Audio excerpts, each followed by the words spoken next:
तब क्रोध में लिखी गई एक रचना आपके बीच में पढ़ना चाहता हूं नौजवान साथियों।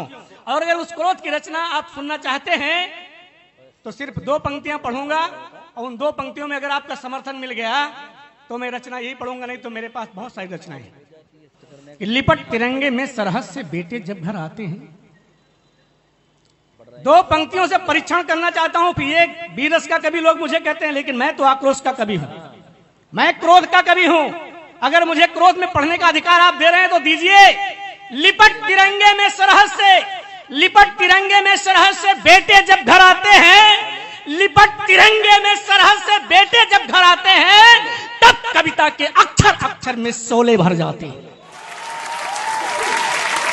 जबकि आप हिंदुस्तान की फौज को देखिए साहब, उनकी वीरता बताता हूं आपको। जबकि उनको संगीनों का बोल बदलना आता है। बैठ जाओ भाई साहब, मैं आपको भारतीय सेना की तरफ ले चल रहा हूं, उनकी शौर्य की बात करना चाहता हूं। जबकि उनको संगीनों का बोल बदलना आता है, जबकि उनको संगीनों का बोल बदलना आता है, अपने दुश्मन का सारा भूगोल बदलना आता है। सतीश भाई सुनिएगा, नई रचना है। जबकि उनको संगीनों का बोल बदलना आता है, अपने दुश्मन का सारा भूगोल बदलना आता है। और हाथ खोल दो सैनिक के तो शक्ति भैरवी जागेगी, ना तो बांस बचेगा कोई, ना ही बांसुरी बाजेगी। तब एक निवेदन करना चाहता हूं, और वो निवेदन दिल्ली से करना चाहता हूं। आदरणीय लोग चले गए, मैं उनकी उपस्थिति में कविता पढ़ना चाहता था, जिससे मेरी आवाज वहां तक पहुंचे। मेरे मित्रों, ये निवेदन दिल्ली से सिर्फ व्यास का नहीं है, ये पूरा हिंदुस्तान का है, और खास तौर से हिंदुस्तान की फौज का है। कि नागफनी की बागों में अब फूल खिलाना बंद करो। आलोक शांत रहो। नागफनी की बागों में अब फूल खिलाना बंद करो, आस्तीन के नागों को अब दूध पिलाना बंद करो। नागफनी की बागों में अब फूल खिलाना बंद करो, आस्तीन के नागों को अब दूध पिलाना बंद करो, आस्तीन के नागों को अब दूध पिलाना बंद करो। अपने दुश्मन के खूनी हाथों से, दुश्मन के खूनी हाथों से हाथ मिलाना बंद करो। मनमोहन की भाषा में गीता समझाना बंद करो। जिंदाबाद। दुश्मन के खूनी हाथों से हाथ मिलाना बंद करो, दुश्मन के खूनी हाथों से हाथ मिलाना बंद करो।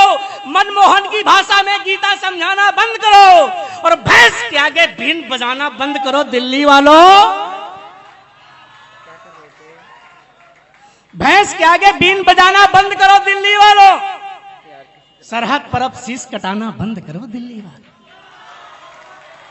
भैंस के आगे बीन बजाना बंद करो। दिल्ली वालों, सरहद पर अब शीश कटाना बंद करो। दिल्ली वालों, और बंद करो तुम झूठी मूठी इस विकास की गंगा को। सबसे पहले करो सुरक्षित सरहद और तिरंगा को।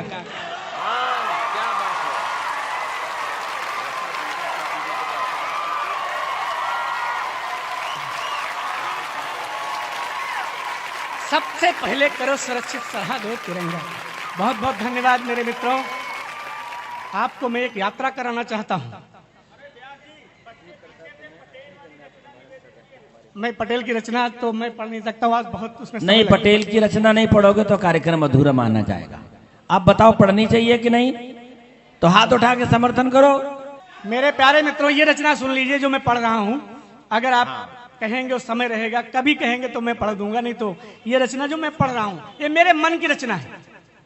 मेरे मित्रों, आपकी एक यात्रा मेरे साथ होने जा रही है। एक स्थान को हम तीर्थ मानते हैं। ये नौजवान साथियों के हृदय में एक हस्ताक्षर करना चाहता हूं। एक स्थान को हम तीर्थ मानते हैं, वो उस स्थान को जहां पर शहीद तिरंगे में लिपट के आता है, उस स्थान को हम तीर्थ मानते हैं। अगर आप भी तीर्थ मानते हैं तो एक बार ताली बजा के बताएं, और हम आपको यात्रा कराते हैं। दीदी सुनिएगा। भारत माँ के जिन बेटों ने हंसकर खाई गोली है, बेटा लाल शर्ट आपके लिए कविता पढ़ता हूं। भारत माँ के जिन बेटों ने हंसकर खाई गोली है, भारत माँ के जिन बेटों ने हंसकर खाई गोली है, उनके बच्चे भूल गए कि कैसे होती होली है। रंग अबीर गुलाल व गुजिया पापड़ तक शर्मिंदा है, बहरी के नापाक इरादे जब तक यहाँ पे जिंदा है। अब वो उस बूढ़े के दिल से पूछो। अब मैं देखना चाहता हूं कि आपके दिल में कितना दर्द है। उस बूढ़े के दिल से पूछो, उस बूढ़े के दिल से पूछो कैसी विपदा आई है जिसने अपने बेटे की अपने हाथों से बेटे की चिता सजाई।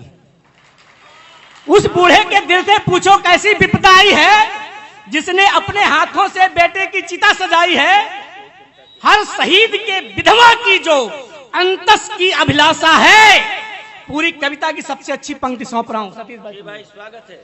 हर शहीद के विधवा की जो अंतस की अभिलाषा है, उसकी अभिलाषा ही मेरी कविता की परिभाषा है। उसकी अभिलाषा ही मेरी कविता की परिभाषा है। बहुत बहुत धन्यवाद। और क्या परिभाषा है, अगली पंक्तियां सुनिएगा। क्या परिभाषा कि सेना को स्वच्छंद बनाओ। अब मैं दावा करता हूं, मैं नहीं बोलूंगा, आप स्वयं कहेंगे आगे की पंक्ति। इसी को कहते कविता बोलती है। सेना को स्वच्छंद बनाओ और इरादे शुद्ध करो। सेना को स्वच्छंद बनाओ और इरादे शुद्ध करो। इस नापाक पड़ोसी से अब आर पार का युद्ध करो। जिंदाबाद। वाह। सेना को स्वच्छंद बनाओ और इरादे शुद्ध करो। इस नापाक पड़ोसी से अब आर पार का युद्ध करो। बिजली, सड़क, सुरक्षा का तो होना बहुत जरूरी है। माननीय हमारे देश के प्रदेश के माननीय, अगर आप तक मेरी आवाज पहुंचे, बिजली, सड़क, सुरक्षा का तो होना बहुत जरूरी है, लेकिन पहले उसको देखो जो अपनी कमजोरी है। फिर विकास की गंगा को सागर का ज्वार बना लेना। बुलेट ट्रेन के साथ बैटरी वाली कार बना लेना। और भी जितने हो विकास के वे सारे हथियार चुनो, लेकिन पहले घाटी से आती करुण पुकार सुनो। और क्या पुकार आती है साहब, आप सब देख रहे हैं। जिस घाटी के मार्ग पटे रहते थे सदा प्रसून से, जिस घाटी के मार्ग पटे रहते थे सदा प्रसून से, उस माटी के पथ को कायर लाल कर रहे खून से। जिस घाटी के मार्ग पटे रहते थे सदा प्रसून से, उस माटी के पथ को कायर लाल कर रहे खून से। अमरनाथ की सीढ़ी का हर पत्थर आज करा रहा, लहू से लथपथ जर्रा जर्रा यही आपसे चाह रहा। और आतंकी संगठनों पर अब फिर मैं दावा करने जा रहा हूं। अंतिम पंक्ति मैं नहीं बोलूंगा, आप बोलेंगे। इसी को कहते हैं कविता बोलती है। सतीश भाई सुनिए। जी भैया, स्वागत है। आतंकी संगठनों पर अब सीधे बढ़कर घात करो। आतंकी संगठनों पर अब और सीधे बढ़कर घात करो। जिस भाषा में समझे दुश्मन उस भाषा में जय हो। जिंदाबाद जिंदाबाद। आतंकी संगठनों पर अब सीधे बढ़कर घात करो। जिस भाषा में समझे दुश्मन उस भाषा में बात करो।